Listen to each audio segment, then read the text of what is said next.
Now we have Dr. Mohit speaking on the topic interpreting retinal OCT angiography. And I would like all of you to please participate, wake up and participate, audience please. I'll try and wake them up, ma'am. I have a bit of an interactive couple of maybe, cases, so hopefully. Thank you for the kind introduction, and thank you to Professor Suresh. This is my alma mater. It's always a pleasure coming back, and the entire faculty here at GMCH 32 for the opportunity. If my computer runs, I'll try to speak for 10 minutes on interpreting retinal OCT angiography.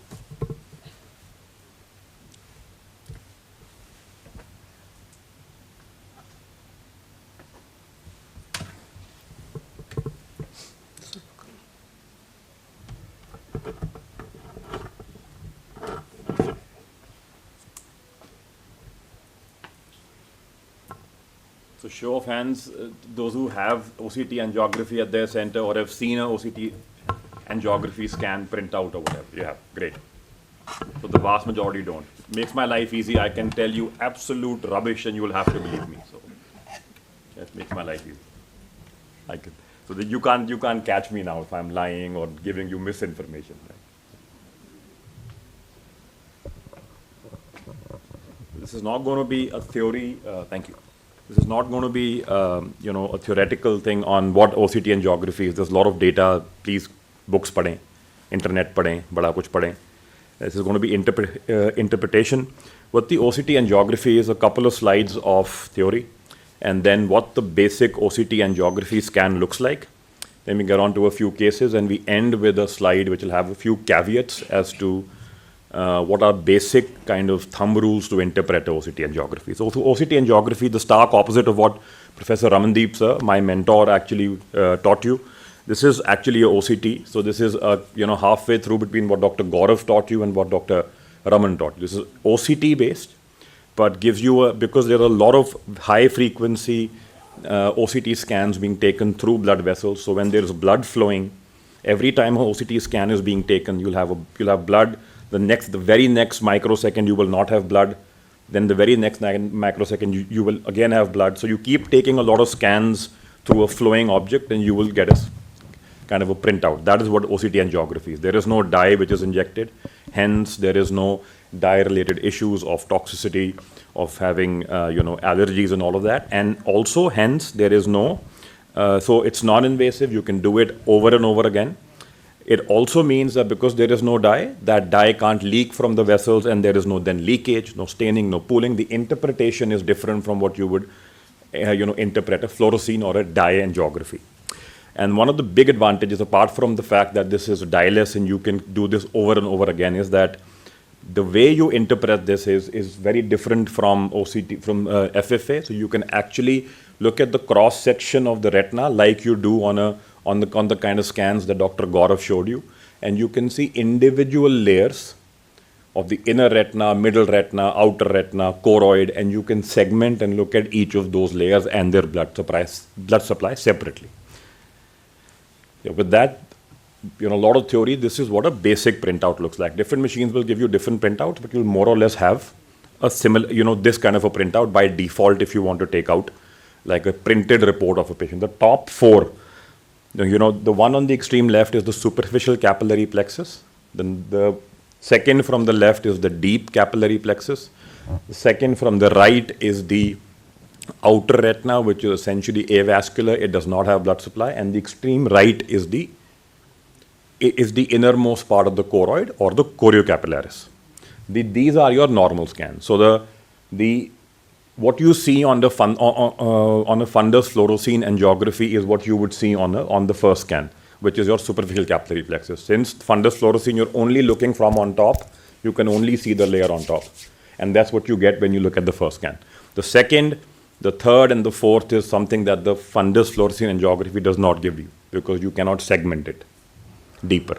You keep going deeper, that's what you get. So you can differentiate the superficial, the deep capillary plexus. You can also look at the avascular, the outer retina, which is avascular, which is the second from right. So anything which is avascular will be black, no blood. Anything which has blood supply will be white, like you see there. And I'll soon be coming to what these other scans are. It says cross-sectional flow. Now this scan there, so superficial, deep, avascular outer retina, inner layer of the choriocapillaris. Now that is the cross-sectional flow scans. This is the OCT, similar to what Dr. Gaurav Sanghi showed you, except that it's superimposed with all of these colors. It's purple, there's some red. So what that tells you is that it's the OCT scan, but it is superimposed with the angiography detail on top. So all of the areas which have normal or abnormal increased flow have colors which are warmer. So all of that red shows flow, all of that purple also shows flow, and any of the other areas which do not have increased blood flow are not red. It just tells you that. So that is an on-fast scan. On-fast means you're looking at the face. That is a cross-sectional scan. Instead, that is, you're not looking at the face, you're looking at the side. So that is your typical OCT angiography printout. Now, I'm going to skip that.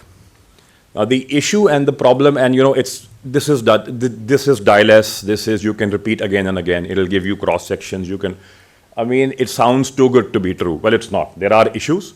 The issues with this, one of the common things are motion artifacts. Motion artifacts means when a patient is sitting down to get it done, the patient has to maintain fixation for some time. If the patient doesn't maintain fixation, is moving, then you get something known as that.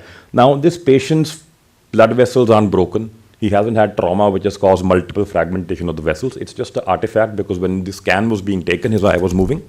So the OCT scan, instead of passing through one area, passed through one area, he moved, passed through another area, and then moved, and then passed through another area. So kids, one-eyed people, people with nystagmus, in general neurological issues, poor vision, this will become an issue. So you will not have the scan passing through the same area, and hence you will have that issue. So motion artifact needs to be corrected with the patient, with the eye being still, the patient being still, sometimes not possible, myopia, nystagmus, all of those. So it has to be considered in that thing. The other is projection artifact. So projection is, I'll give you the example right here. I showed this scan to you, right? That is the superficial capillary plexus. In this patient, the deep capillary plexus has an abnormal tuft of capillaries right there. The avascular, slab is the same.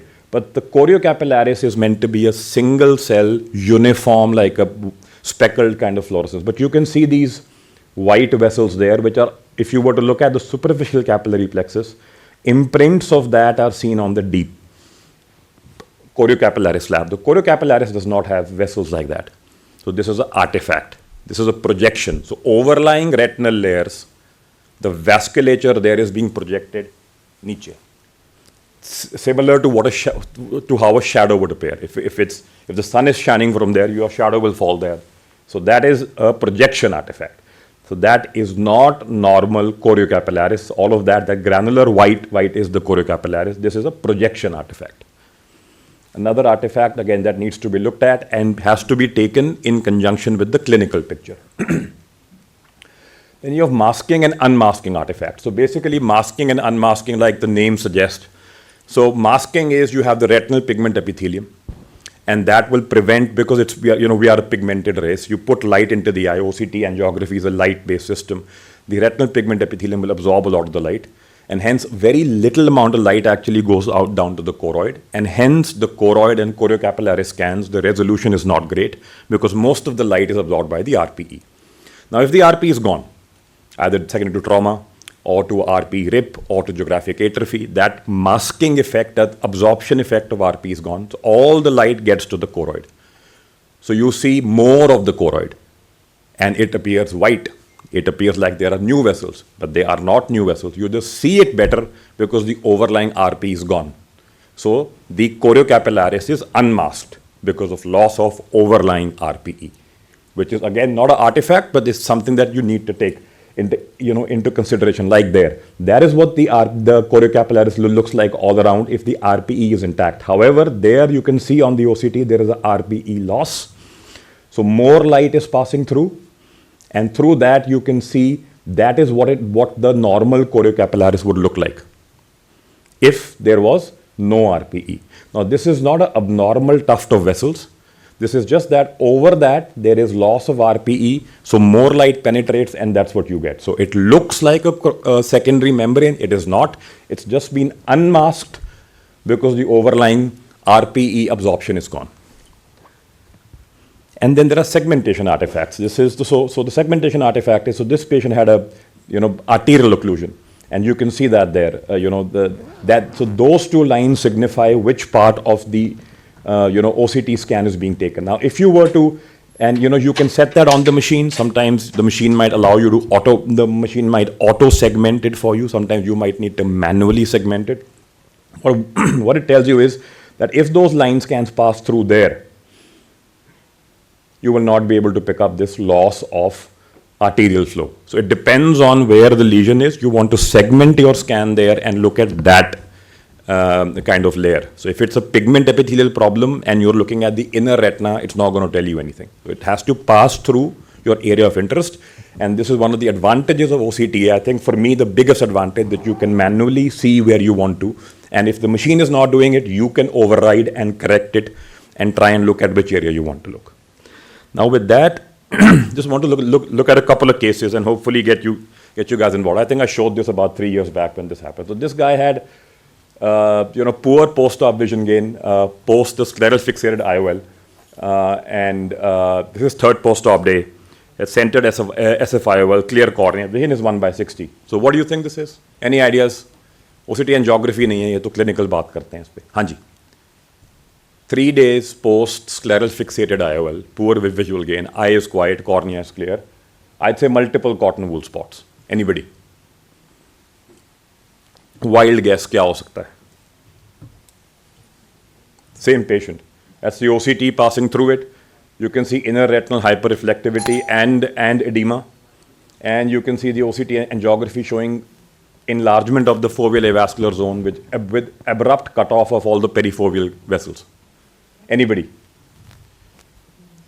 So someone as stupid as me chose to inject gentamicin. So you give subconjunctival antibiotics at the end of surgery, dexamethasone, Genta. So Genta went into the eye and caused macular infarction. Why I wanted to show this is case is gory and also tells you what should not be done, but just highlights how OCT angiography can actually pick up the area of ischemia and tell you what's going on there and then. Just going to come to one case there and then end with the caveat slide. This is the first slide that I showed. This is a 44-year-old female, complains of blurring of vision in the left eye since 20 days. Anybody? I think those are pretty good photos and the corresponding OCTs. Anybody wants to venture a guess as to what this is? No OCTs here. You haven't seen OCTA is fine, but this is clinical. So graying just temporal to the fovea, with some yellowish material which also has some hyperreflectivity in the outer retina there. Anybody? Middle-aged female. So this is a macular telangiectasia or a perifoveal telangiectasia or a whatever those things which used to be called. Now this already has a membrane which is formed there, and you can see that on the OCT angiography. I showed in the first slide that the third, which is the second from the right, is the avascular area. That is meant to have no vessels because it has no vessels. If it has vessels which correspond to the increased flow on the cross-sectional map, it just tells you it's abnormal presence of vessels, which corroborates with your OCT finding and your clinical finding. So this is a macular telangiectasia in the left eye with formation of a, we're not getting into wrap or whatever, of a choroidal neovascular membrane and needs treatment. With that last slide, I'm just going to come at if you were to mug up things, and you will need to mug up if you're asked this in a theory exam in that. So hyper lesions on OCTA, lesions which appear white on OCTA, can be grossly clubbed into 3. The first is they are actual new vessels, like the previous case. There was presence of new vessels and you could see them. So they could be in the retina or they could be in the choroid. I gave you an example of the retina because this was interpretation of retinal OCTA. The second is if there is fibrosis, fibrin or blood. Now OCTA will not differentiate unless you are looking at both the en face and the cross-sectional flow map, whether this is fibrosis, fibrin or blood. And a lot of fibrosis and fibrin might have a small component of vasculature also, and that will come up as hyper on OCTA. Now that is not true increase in flow, that is pseudo, but it will appear as hyper. And the third is what I talked to you about, unmasking. The overlying RP is gone, you can see more of the choroid.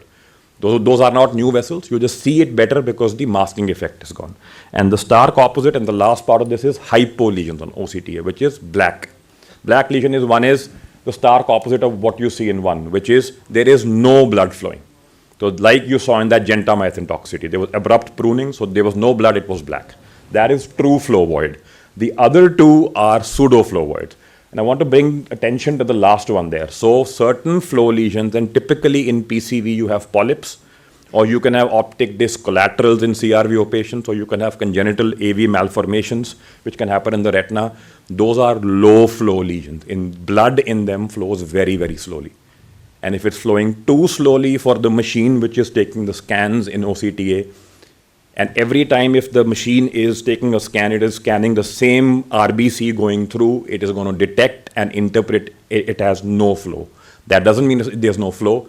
It just means that there is very slow flow. So low or slow flow lesions, typically optic nerve disc collaterals and polyps on PCV will come as black. That doesn't mean they are inactive. And the other thing is masking. We talked about unmasking. There is also masking. Masking is that if there is some hemorrhage or anything which obscures light in the superficial layers, you might have normal blood flow beneath, but since light is not able to go through, your OCTA is not able to interpret. So masking, true non-perfusion, or just pseudo flow voids because the blood flow through the system is low in optic disc collaterals and in polyps. Thank you. Thank you, Mohit. Any questions, anybody? So it was a wonderful presentation, and I think they should be asking some questions.